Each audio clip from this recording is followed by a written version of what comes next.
In preparation for our move to a new house and a new yard and garden, I am going around to my plants and digging up small ones or splitting large ones and putting them in some pots to transfer to my new garden. And I thought I'd do a spur of the moment video.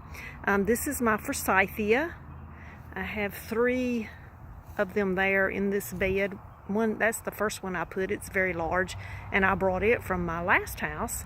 And then from there, I was able to get a second one and a third one. As you can see, the third one is much smaller.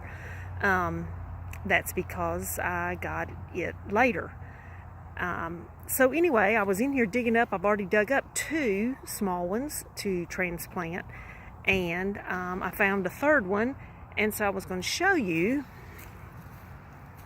in case you don't know, how you can. This is a good way to get multiple plants when you're short on cash.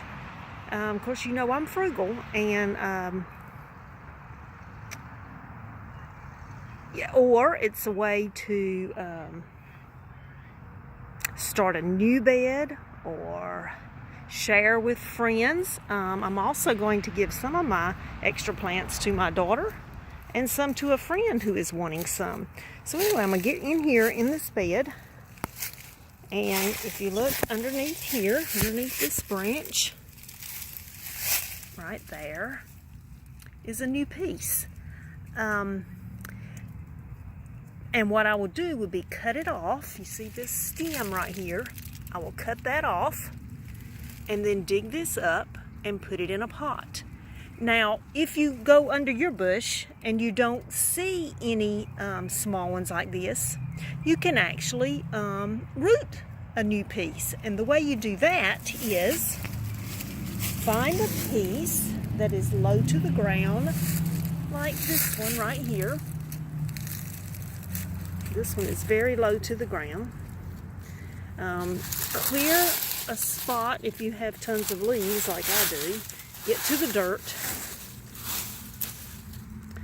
Pull the piece down so that it touches the dirt. And you can set a rock on it. You can put dirt on top of it. You can use like a landscape staple to hold it down. Anyway, something to hold that branch onto the dirt, and it will root. And then you can do exactly like I told you.